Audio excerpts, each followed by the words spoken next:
সমানুপাত সমানুপাতনো কি নোটটো দিয়া হৈছিলে তোমালোকে চাগে লিখি লৈছা চাৰিটা ৰাশি বা সংখ্যা এ বি চি আৰু ডি সমানুপাতত থকা বুলি কোৱা হয় যদি এ অনুপাত বি সমান বি চি অনুপাত ডি এ আৰু বিৰ অনুপাতটো চি আৰু ডিৰ অনুপাতৰ লগত যদি সমান হয় তেন্তে সিহঁতক সমানুপাতত থকা বুলি কোৱা হয় এ বি চি ডিক সমানুপাতিক বুলি কোৱা হয় প্ৰতিকেৰে এ অনুপাত বি সমানুপাত এইটো সমানুপাতৰ চিন চি অনুপাত ডি এ আৰু ডিক প্ৰান্তীয় পদ এ আৰু ডিক প্ৰান্তীয় পদ আৰু বি আৰু চিক মধ্যৱৰ্তী পদ বোলে এ আৰু ডিক প্ৰান্তীয় পদ বি আৰু চিক মধ্যৱৰ্তী পদ বোলে ডিটোক এ বি চিৰ চতুৰ্থ সমানুপাতি বোলা হয় ডিক এ বি চিৰ চতুৰ্থ সমানুপাতি বোলা হয় যদি এ অনুপাত বি ইকুৱেল বি অনুপাত চি তেন্তে এ বি চিক ক্ৰমিক সমানুপাতি বুলি কয় ইয়াত ডিটো নাই চোৱা বি এ অনুপাত বি সমান বি অনুপাত চি যদি সেইটো হয় তেতিয়া তাক কোৱা হয় ক্ৰমিক সমানুপাতি এ অনুপাত B A by B equal যদি বি বাই চি হয় তেতিয়া তাক কোৱা হয় ক্ৰমিক সমানুপাতি এই ক্ষেত্ৰত বি এটাই আছে দুটা আছে মানে দুইটা একেই বি এ চিৰ মধ্য সমানুপাতি ওলায় তিনিটা আছে ৰাশি বিটোক এ আৰু চিৰ মধ্য সমানুপাতি বোলে চিক এ আৰু বিৰ তৃতীয় সমানুপাতি বোলা হয় যদি এ অনুপাত বি সমানুপাত চি অনুপাত ডি তেন্তে তাক আমি কি বুলি লিখিব পাৰোঁ A by B equal C by D তেন্তে বি চি পূৰণ এ ডি বি চি পূৰণ এ ডি যদি বি চি পূৰণ এ ডি হয় বি আৰু চি কি বুলি কৈছিলে বি আৰু চিক মধ্যৱৰ্তী পদ বুলি কৈছিলে এ আৰু ডি কি বুলি কৈছিলে প্ৰান্তীয় পদ বুলি কৈছিলে গতিকে প্ৰান্তীয় পদ দুটাৰ পূৰণফল মধ্যৱৰ্তী পদ দুটাৰ পূৰণফলৰ সমান প্ৰান্তীয় পদ দুটাৰ পূৰণফল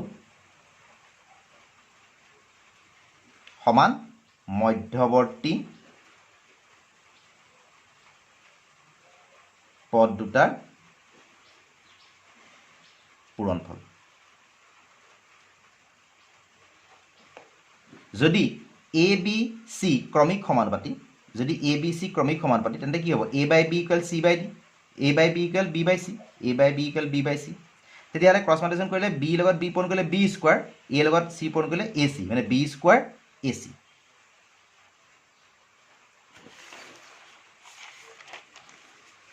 সমানুপাতৰ ধৰ্ম বিপৰীত ক্ৰিয়া যদি এ বি চি ডি সমানুপাতিক তেন্তে আমি কি ক'ব পাৰোঁ A by B equal C by D এতিয়া যদি এ আৰু ডি প্ৰান্তীয় পদ দুটা একে ঠাইতে আছে মধ্যৱৰ্তী পদ দুটা যদি সলনি কৰোঁ চৰি নহয় চোৱা সমানুপাতৰ ধৰ্ম বিপৰীত ক্ৰিয়া যদি এ বি চি ডি সমানুপাতিক তেন্তে আমি কি ক'ব পাৰোঁ A by B equal C by D this imply এইটো যদি উল্টাই দিওঁ আমি B by A equal D by C B by A equal D by C উল্টা হৈ গৈছে সেইটো বিপৰীত ক্ৰিয়া বুলি ক'ব একান্তৰ ক্ৰিয়া যদি এ বি চি ডি সমানুপাতিক তেন্তে আমি কি ক'ব পাৰোঁ A by B equal C by D একান্তৰ ক্ৰিয়া প্ৰান্তীয় পদ দুটা একে ঠাইতে আছে এ আৰু ডি একে ঠাইতে আছে যদি মধ্যৱৰ্তী পদ দুটা সাল সলনি হয় বিৰ ঠাইলৈ চি আহিল চিৰ ঠাইলৈ বি গ'ল সেইটো একান্তৰ ক্ৰিয়া যোগ ক্ৰিয়া যদি এ বি চি ডি সমানুপাতিক তেন্তে A by B equal C by D A plus B by B equal C plus D by D A plus B by B equal C plus D by D এইটো যোগ ক্ৰিয়া ভাগ ক্ৰিয়া যদি A B C D সমানুপাতিক তেন্তে A by B equal C by D সমানুপাতিক হ'লে এইটো হয় তাহলে ভাগ ক্ৰিয়া মানে a minus B by B equal C minus D by D এইটো হ'ল ভাগ ক্ৰিয়া ৰূপান্তৰ ক্ৰিয়া যদি a b c d সমানুপাতিক তেন্তে a by b equal c by d a minus b তলত by equal c by c minus d a by a minus b equal c by c minus d তেলে তাক কোৱা হয় ৰূপান্তৰ ক্ৰিয়া যোগ ভাগ ক্ৰিয়া ওপৰত যোগ তলত বিয়োগ যদি এ বি চি ডি সমানুপাতিক তেন্তে A by B equal C by D ক'ব পাৰোঁ ডি চিম্পলি আমি কি কৰিব পাৰোঁ A plus B by A minus B equal C plus D by C minus D এইটো হ'ল যোগ ভাগ ক্ৰিয়া অনুশীলনী 3বিৰ 1ৰ চিটো চোৱা কি কৈছে প্ৰশ্নত চাৰিটা সংখ্যা এ বি চি ডি সমানুপাতি হোৱাৰ চৰ্তটো লিখা ইয়াৰ পৰা দেখুওৱা যে 2 3 9 10 সংখ্যাবোৰ সমানুপাতি নহয় সলিউশন চাৰিটা সংখ্যা এ বি চি ডি সমানুপাতি হোৱাৰ চৰ্তটো লিখা এ বি চি ডি সমানুপাতি হ'ব যদিহে কি হ'ব লাগিব প্ৰান্তীয় পদ দুটাৰ পূৰণফল সমান মধ্যৱৰ্তী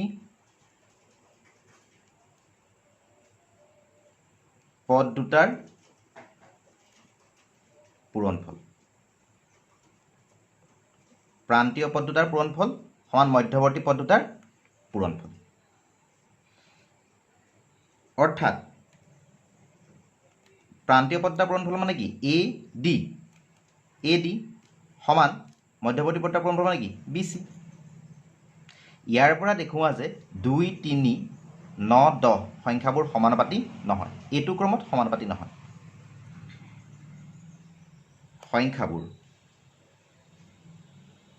সংখ্যাবোৰ কি কি 2 3 9 10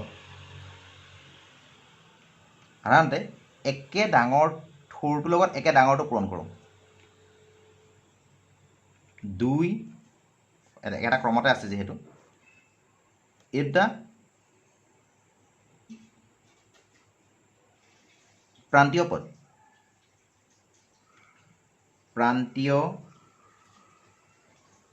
পদ দুটাৰ পূৰণফল প্ৰান্তীয় পদ দুটাৰ পূৰণফল কিমান 2 পূৰণ 10 সমান 20 মধ্যৱৰ্তী পদ দুটাৰ পূৰণফল মানে কি 3 পূৰণ 9 9 3 গুণ 27 যিহেতু এটা সমান জানো নহয় 2 পূৰণ 10 সমান নহয় 3 পূৰণ 9 যেহেতু এটা সমান নহয় এতেকে 2 3 9 10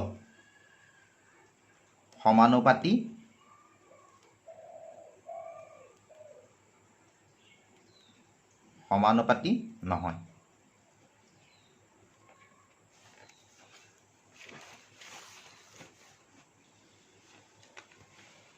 নেক্সট 2 নম্বৰটো কি দিছে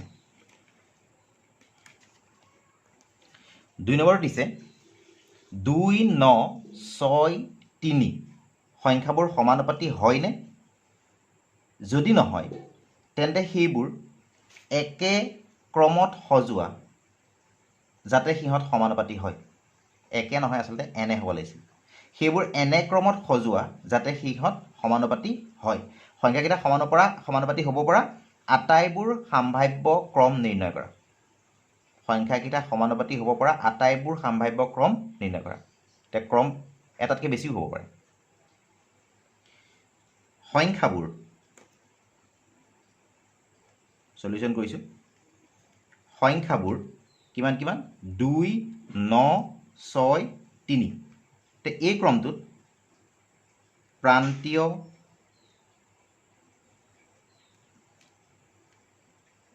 পদ দুটাৰ পূৰণফল কিমান হ'ব 2 পূৰণ 3 সমান 6 মধ্যৱৰ্তী পদ দুটাৰ পূৰণফল কিমান হ'ব 6 পূৰণ 9 54 যেহেতু 2 পূৰণ 3 সমান নহয় 9 পূৰণ 6 এতেকে 2 9 6 3 সংখ্যা কেইটা বা ইমান সমানুপাতি নহয়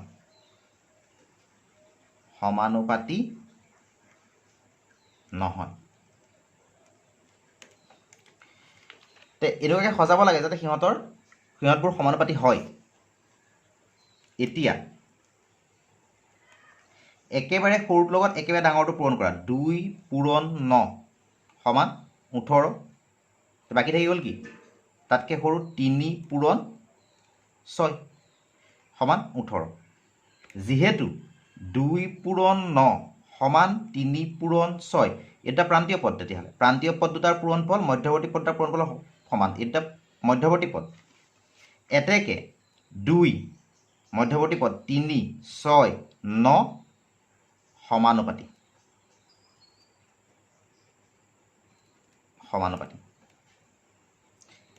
এইটো এটা ক্ৰম পাই গ'লোঁ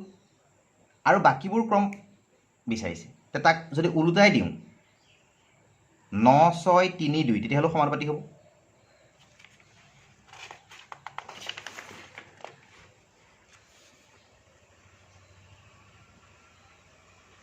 সম্ভৱপৰ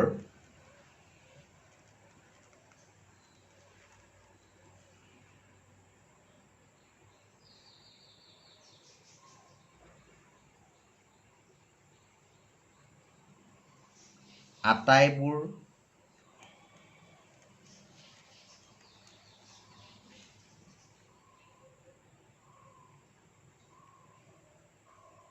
সমানুপাতি ক্ৰম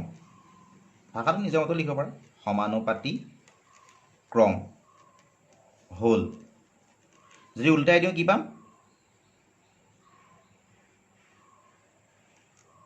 এটাটো এইটো পাইছোঁ কি 2 3 6 9 তাক যদি উল্টাই দিওঁ 9 6 3 2 আকৌ এবাৰ এইটো একে ৰাখিলোঁ প্ৰান্তীয় পদ দুটা একে ৰাখিলোঁ প্ৰান্তীয় পদ দুটা সদায় একে হৈ থাকিব এইটোৰ কাৰণে প্ৰান্তীয় পদ দুটা একে ৰাখিলোঁ এই মাজৰ দুটা যদি সলাই দিওঁ তেতিয়াহ'লে 2/6 হাফ হ'ব সৰি 1/3 হ'ব 2/6 1/3 হ'ব 3/9 সেইটো 1/3 হ'ব গতিকে সেইটো সমানুপাতি এইটো 3 নম্বৰ 4 নম্বৰ 9 আৰু প্ৰান্তীয় পদ 2 ৰাখিলোঁ 9 আৰু 2 তেতিয়াহ'লে এইকেইটা সলাই দিয়া আগতে আছিলে 6 3 এতিয়া 3 6 এতিয়া 3/9 3:9 হ'লে 3 হ'ব 3/9 মানে 3 6/2 মানে 3 এইবোৰ হ'ল আটাইবোৰ সমানুপাতিক ক্ৰম 3 নম্বৰটো কৰিবা নিজে একৰ চিৰ 3 নম্বৰটো নিজে কৰিবা 4 নম্বৰটো চোৱা কি দিছে তিনিটা সংখ্যা এ বি চি ক্ৰমিক সমানুপাতি হোৱা চৰ্তটো উল্লেখ কৰা আৰু ইয়াৰ পৰা দেখুওৱা যে 1/9 1/3 1 ক্ৰমিক সমানুপাতত আছে কিন্তু 2 4 7 ক্ৰমিক সমানুপাতি নহয় তিনিটা সংখ্যা এ বি চি ক্ৰমিক সমানুপাতি হোৱাৰ চৰ্তটো উল্লেখ কৰা এ বি চি ক্ৰমিক সমানুপাতি হ'ব যদিহে কেনেকৈ হ'ব লাগিব এ অনুপাত বি ইকুৱেল বি অনুপাত C this implies A/B equal B/C this implies B square equal AC আমি আগত পাই আহিছোঁ B স্কোৱাৰ ইকুৱেল AC তে ইয়াৰ পৰা দেখুওৱা যে 1/9 1/3 1 ক্ৰমিক সমানুপাতত আছে 1/9 1/3 1 ৰ ক্ষেত্ৰত এইটো ক্ষেত্ৰত কি হ'ব A B C A পূৰণ C তে 1/3 হোল স্কোৱাৰ ইকুৱেল কি হ'ব 1/9 তে 1/9 এইটো b স্কোৱাৰ পালোঁ a পূৰণ c 1/9 ইনটু 1 কিমান হ'ব 1/9 এইটো সমান হয় নহয় এতেকে 1/3 স্কোৱাৰ ইকুৱেল 1/9 ইনটু 1 দুইটা 1/9 এতেকে 1/9 1/3 1 ক্ৰমিক সমানুপাতত আছে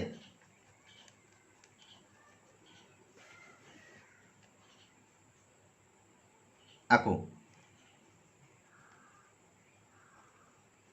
2 4 7 ৰ ক্ষেত্ৰত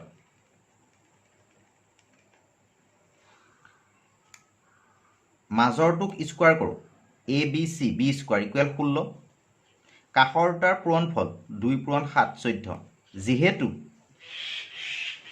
4 square is not equal 2 into 7 এতেকে 2 4 7 ক্ৰমিক সমানুপাতি নহয়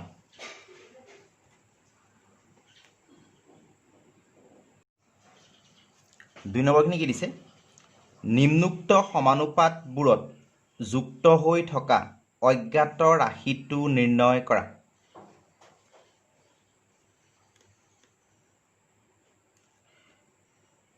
নিম্নোক্ত অনুপাতবোৰত যুক্ত হৈ থকা অজ্ঞাত ৰাশিটো নিৰ্ণয় কৰা 1 n is to 5 equal 7 is to 15 তেতিয়াহ'লে this imply n/5 equal 7/15 cross multiplication n into 15 equal 5 into 7 this imply n equal ওপৰত 5 পূৰণ 7 তলত 15 this imply এটুক গ'ল 3 বাৰ n equal 7/3 দুই নম্বৰটো কি আছে 3 is to 4 equal n is to 10 this imply 3/4 equal n/10 cross multiplication n থকাটো আগত কৰোঁ যদিও এইটো অথনি এনেকৈ কৰিছিলোঁ এটা এনেকৈ কৰোঁ কিয়নো n থকাটো আগত কৰিছোঁ 4 into n equal 3 into 10 this imply n equal 3 into 10/4 দুইৰে কাটিলোঁ এইটো হ'ল this imply n equal 5 3 গুণ 15/2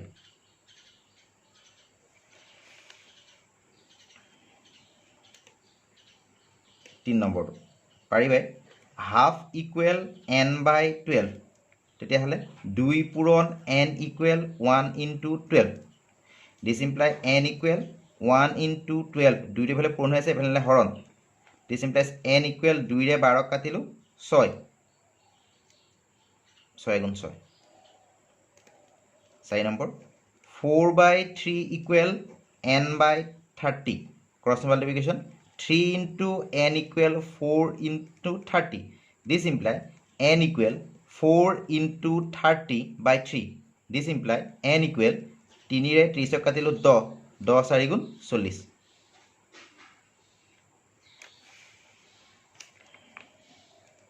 5 নম্বৰটো 3 is to 13 equal 6 is to n this imply 3/13 equal 6/n cross multiplication 3 into n equal 6 into 13 this imply n equal 6 into 13/3 3 ৰে 6 গ'ল দুবাৰ this imply n equal 13 গুণ 26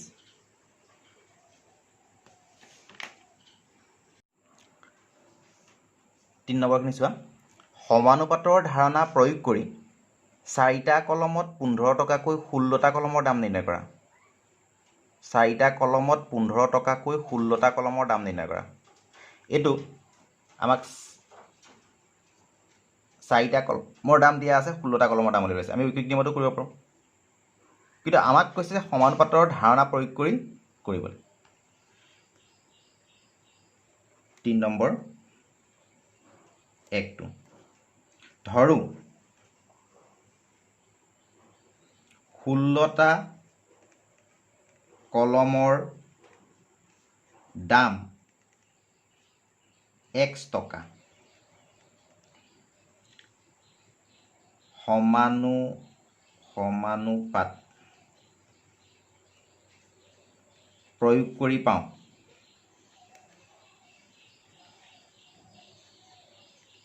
সমানুপাত প্ৰয়োগ কৰি পাওঁ কি পাম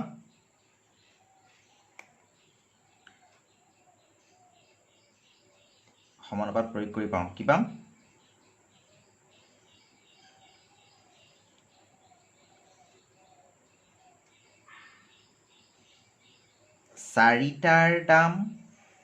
চাৰিটাৰ দাম 15 টকা 4টাৰ দাম 15 টকা 16টাৰ দাম x টকা 4টাৰ দাম 15 টকা 16টাৰ দাম x টকা এটা একে ৰাখি তে অনুপাত লিয়া পাৰোঁ ওপৰত 4টা কলম তলত 16টা কলম টা ওপৰত 15 টকা তলত x টকা টকা এই অনুপাত এটা সমান দিস ইমপ্লাই 4 পূৰণ x ইকুৱেল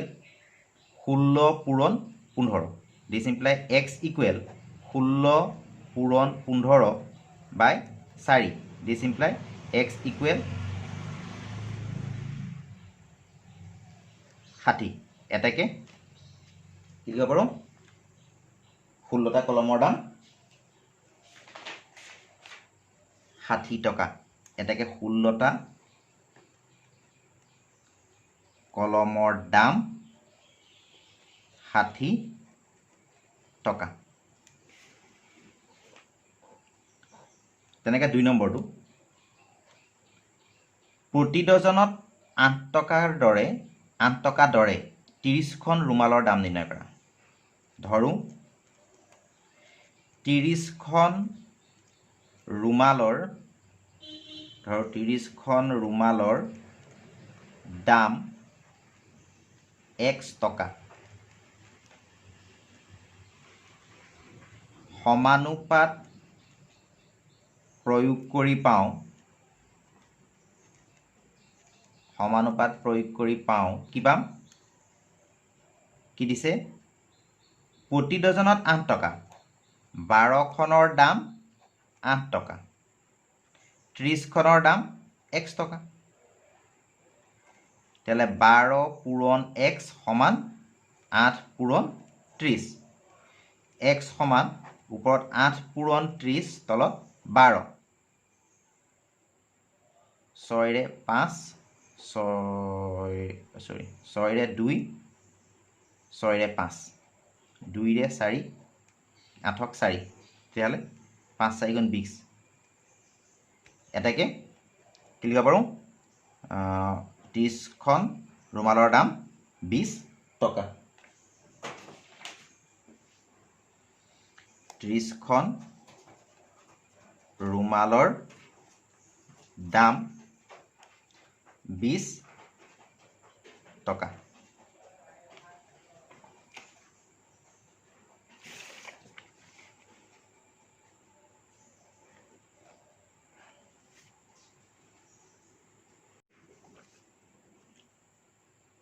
চাই নম্বৰটো চোৱা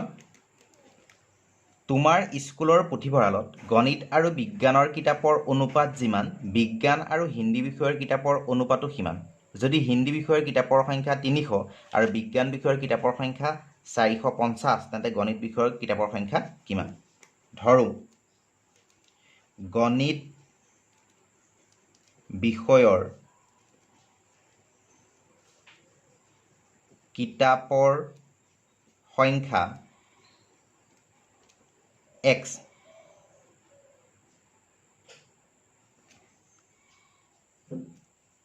দিয়া আছে হিন্দী বিষয়ৰ কিতাপৰ সংখ্যা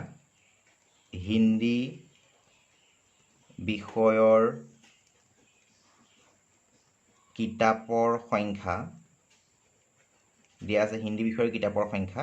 300 বিজ্ঞান বিষয়ৰ কিতাপৰ সংখ্যা 450 প্ৰশ্নমতে কি কৈছে গণিত আৰু বিজ্ঞানৰ কিতাপৰ অনুপাত যিমান গণিত আৰু বিজ্ঞানৰ কিতাপৰ অনুপাত যিমান এইটো গণিতৰ কিতাপৰ অনুপাত বাই গণিতৰ কিতাপ বাই বিজ্ঞানৰ কিতাপ গণিত আৰু বিজ্ঞানৰ কিতাপৰ অনুপাত যিমান বিজ্ঞান আৰু হিন্দী বিষয়ৰ কিতাপৰ অনুপাত কিমান বিজ্ঞান আৰু হিন্দী বিষয়ৰ কিতাপৰ অনুপাত কিমান বিজ্ঞান আৰু হিন্দী বিষয়ৰ কিতাপৰ অনুপাত কিমান This implies cross multiplication x into 300 450 into 450 This implies x equal উপৰত 450 into 450 by 300 This implies x equal 0 0 কাটিলো 0 0 কাটিলো 3 ৰে 15 9 5 75 5 উকলিল 7 59 60 ইমান এটাকে কি কব পাৰো এটাকে গণিত বিষয়ৰ কিতাপৰ সংখ্যা 775 খন